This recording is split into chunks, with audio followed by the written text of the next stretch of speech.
Games have come a long way. The stuff that kids were playing on their consoles and computers 10 or 15 years ago bears practically no resemblance to what people are playing today.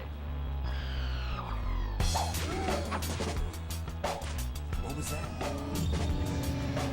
When you look past all the technical wizardry and graphical polish, have games really changed all that much? Well, yeah, they have. Specifically, they changed back in 1998, the single greatest year in the entire history of gaming.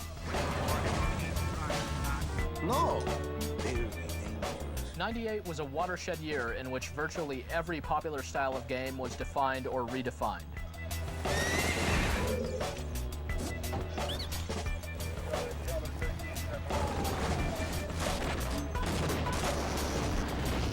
These and other instant classics proceeded to shape and define gaming history forever after.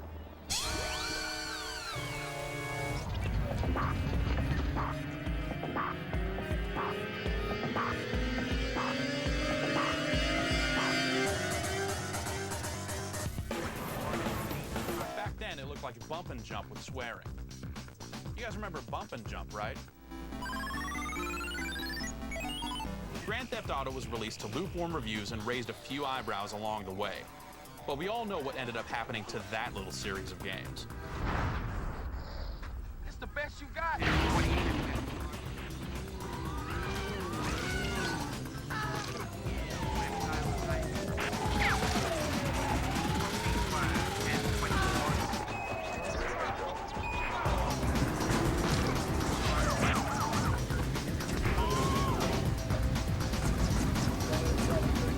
Looking back, GTA's influence is undeniable.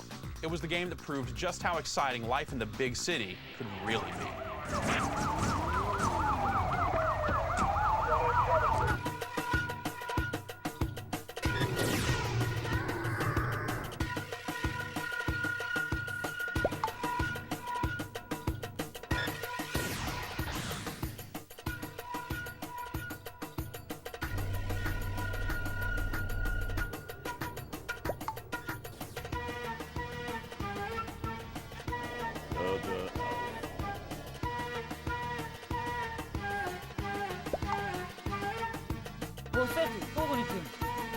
자, 애.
Although real-time strategy games have been popular prior to 1998, Blizzard's StarCraft was a groundbreaking hit that set the stage for all RTS games to come. It will be done by your feet.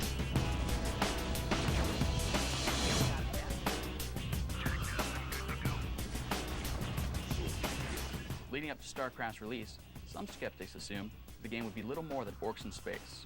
In other words, a sci-fi coat of paint splashed onto Blizzard's popular Warcraft series. At one side.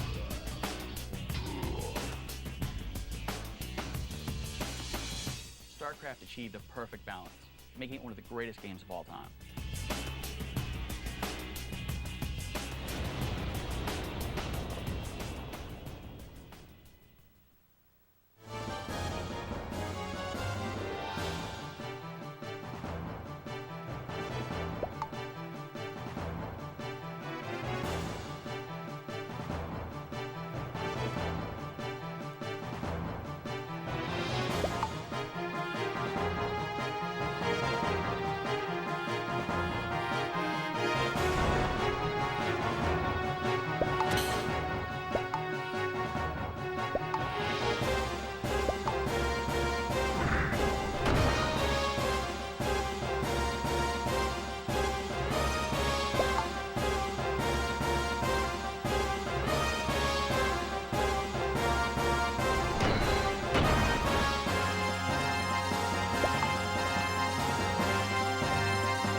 The Sega Saturn, rival to Sony's PlayStation, ultimately didn't succeed in knocking newcomer Sony back into the realm of consumer electronics.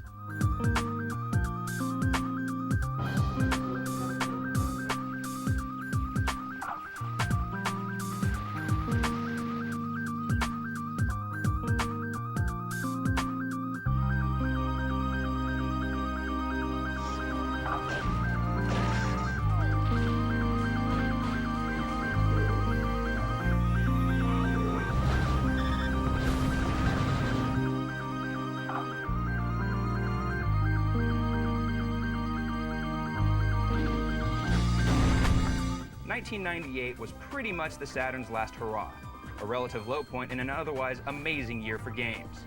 But with outstanding games like Panzer Dragoon Saga and Grandia, both of which were released late in the system's life cycle, it went out with a bang.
This is Snake. Colonel, can you hear me?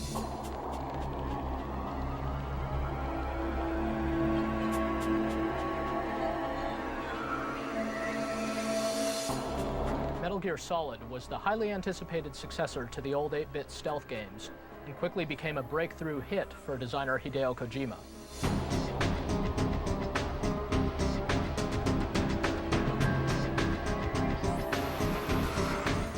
Who can forget the battle with Psycho Mantis, for example? You actually needed to unplug your controller in order to keep this psychic freak from reading your mind.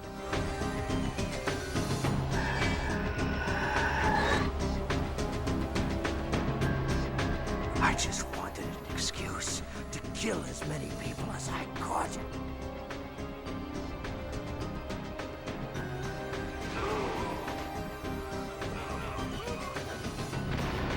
Metal Gear Solid's cinematic presentation and great storytelling was a cut above anything else on any system that year, and even surpassed a lot of what was being done in movies at that time.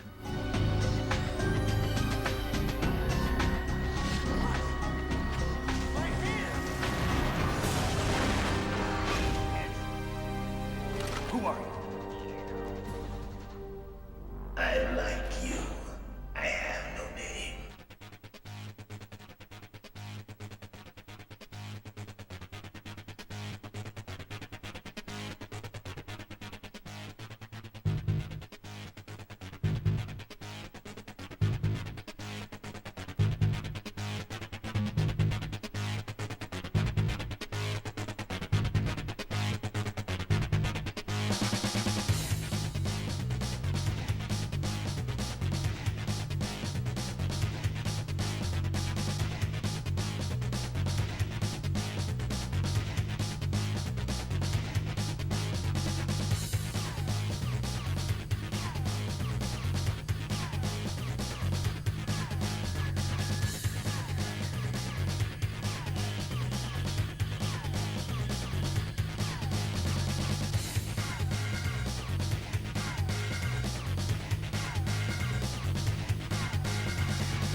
Metal Gear Solid may have been flashy, but Thief: The Dark Project did stealth gameplay better than any other game out there.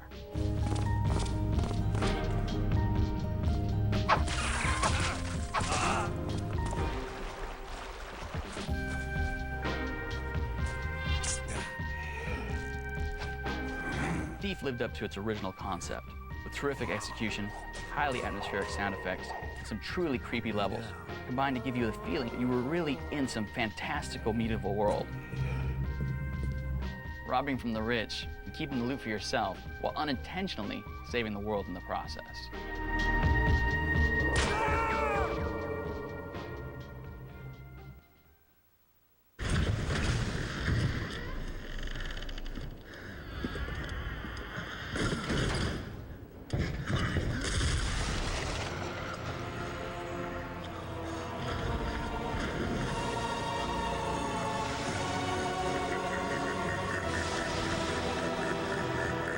No, you can't.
Somebody. Put your gun down. You put my gun down. I need 7 guys in 2 cars by the time I hang up. Fast Lane, Sunday night at 9, only on the Whip set. Yes. Pie? I love you.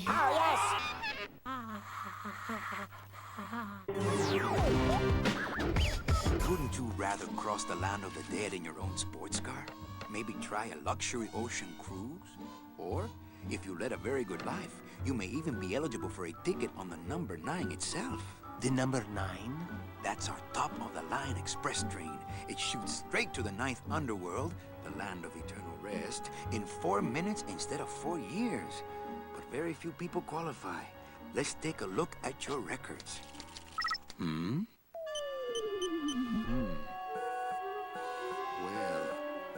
the bad news is the train appears to be just out of your reach, but I still got a couple of tricks up my sleeve here.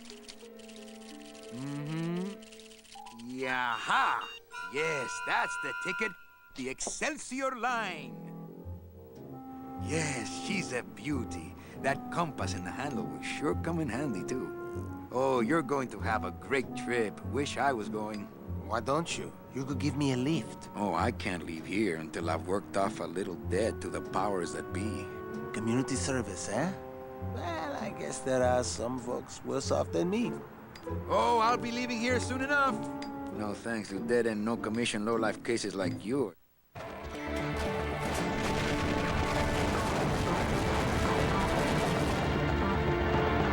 Since it was coming from then-unknown developer Valve Software, expectations for Half-Life weren't all that high prior to the game's release. Simply put, Half-Life was incredible. The way in which it wove together realistic scripted sequences with thrilling shootouts and mind-bending puzzles was truly amazing. One of Half-Life's innovations was the way in which it never took you out of the experience.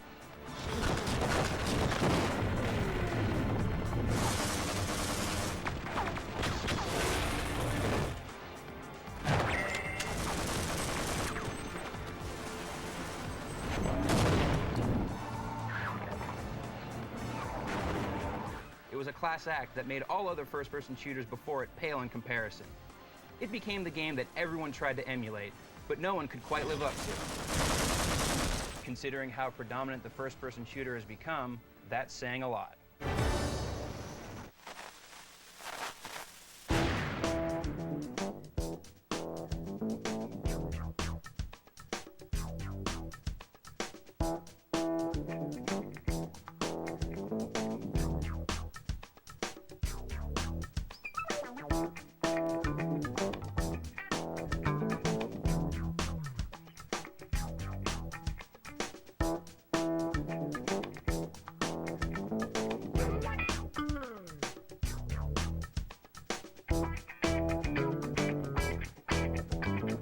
Velociraptor.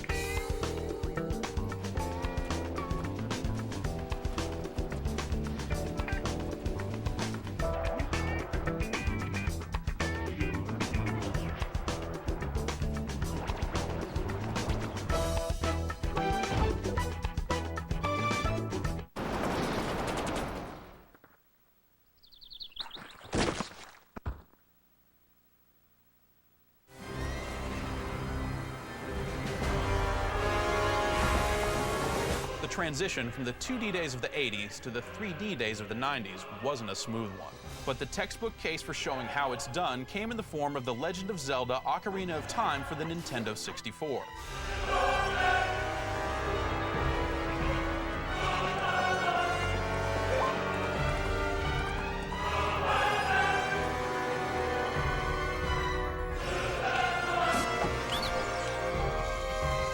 The big revelation in Ocarina of Time comes when you realize how much sense lock-on targeting makes in a third-person action adventure. Since the game would pivot the camera to keep your target in front of you, you could stop fumbling with the camera control and get on to the task at hand.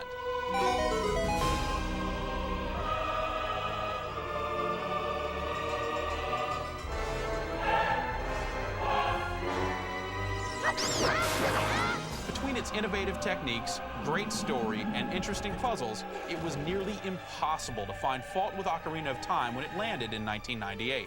That's why it's not only our Game of the Year, but it's also the first game on GameSpot to receive a perfect 10 score. Even at the time, we knew we wouldn't need hindsight to declare this one of the greatest games of all time.